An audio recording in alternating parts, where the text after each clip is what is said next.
अगला क्या है? अगला है सत्याग्रह का विचार। आपसे जो है पेपर में अक्सर पूछ लिया जाता है कि सत्याग्रह के विचार से क्या तात्पर्य है, क्या मतलब है, क्या कहना चाहता क्या है आपको? यानी सत्याग्रह का आखिरकार ये विचार है कहाँ?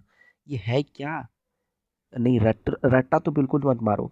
ये है क्या विचार सत्याग्रह? भाई सत्याग्रह सत्याग्रह बहुत सुना है हमने सत्याग्रह। है क्या ये सत्याग्रह? तो देखिए सत्याग्रह क्या है?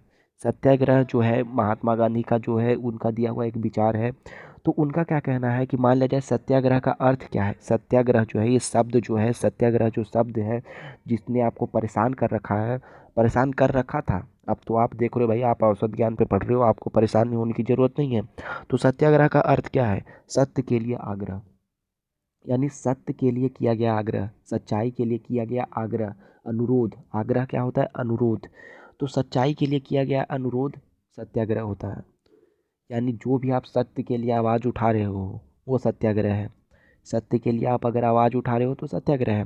तो सबसे पहला पॉइंट तो आप क्या लिख सकते हो सत्याग्रह के विचार में? पहला पॉइंट आप लिख सकते हो कि सत्याग्रह का अर्थ है सत्य के लिए किया गया आग्रह।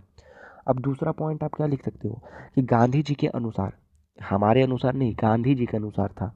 हमारे अपने अपने विचार तो सबके अलग होते हैं। आप कुछ और सत्याग्रह का मतलब बना लो वो बात अलग है। लेकिन गांधी, यहाँ पर आपको अपने विचार नहीं लिखने, आपको गांधी जी के विचार लिखने। आप इतिहास पढ़ रहे हो। तो गांधी जी के अनुसार सत्याग्रह के विचार में यदि आपका उद्देश्य सच्चा है, उनका क्या कहना था कि मान लिया जाए मैं सत्याग्रह के विचार में अगर मेरा उद्देश्य सच्चा है, यदि आप संघर्ष के अन्याय, यदि आप संघर्ष अन्याय के खिलाफ है, यदि आप जो लड़ रहे हो अन्याय के खिलाफ लड़ रहे हो, यानी कि किसी का जो है दुर्व्यवहार के खिलाफ लड़ रहे हो, तो उत्पीड़क से मुकाबला करने के लिए तो जो है आपको जो उत्पीड़क, उत्पीड़क यानी उस जो है प्रताड़ना, उस दंड से, उस पीड़ा से मुकाबला करने के लिए आपको किसी भी शारीरिक बल की आवश्यकता नहीं है। यानी आपको जो है शारीरिक बल से कहने का मतलब क्या है? आपको जो है लाठी डंडे उठाने की ज़रूरत नहीं है, अपनी शारीरिक बल दिखाने की ज़रूरत नहीं है। आप जो है शांति से, अहिंसा से भी उस युद्ध को जीत सकते हो। लेकिन आपका जो है उद्देश्य सत्य के लिए होना चाहिए।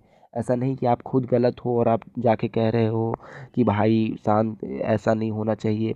आपकी मांगे गलत है और आप आराम से हिंसा पर बैठे हुए हो, हिंसा कर रहे हो, तो ये नहीं होगा पूरा। आपकी मांग सही होनी चाहिए। अगर आपकी मांग सही है तो आप शांति से भी, कहीं अहिंसा पूर्वक भी अगर करोगे कोई मार्च, तो आपका पूरा होगा। होता भी है वास्तव में। भारत इतना बड़ा देश है, आपने बहुत अपनी ज़िंदगी में देखे ही होंगे कि बहुत सारे ऐसे ऐसे आंदोलन हुए शांतिपूर्वक जिसके सामने सरकार को झुकना पड़ा। अब एक पॉइंट तो ये हो गया। तीसरा पॉइंट क्या है? गांधी जी का विश्वास था कि अहिंसा का यह धर्म सभी भारतीयों को एकता के सूत्र में बांध सकता है। और गांधी जी का एक इसके पीछे मुख्य विचार ये भी था कि अहिंसा का जो ये धर्म है, अहिंसा यानी शांति का जो ये धर्म सभी भारतीयों को एकता के सूत्र में बांध सकता है। इससे जो है भारतीयों के बीच में एकता आएगी। बिल्कुल, क्योंकि हिंसा से कहीं एकता आती ही नहीं है। जितना लड़ाई झगड़ा करोगे इससे एकता आएगी नहीं। शांति से रहोगे तभी आप में एकता आएगी। तो ये तो हमारा टॉपिक क्लियर हो गया, सत्याग्रह के विचार। अगर आपको इसका स्क्रीनशॉट लेना तो आपका स्क्रीनशॉट ले लो। सत्याग्रह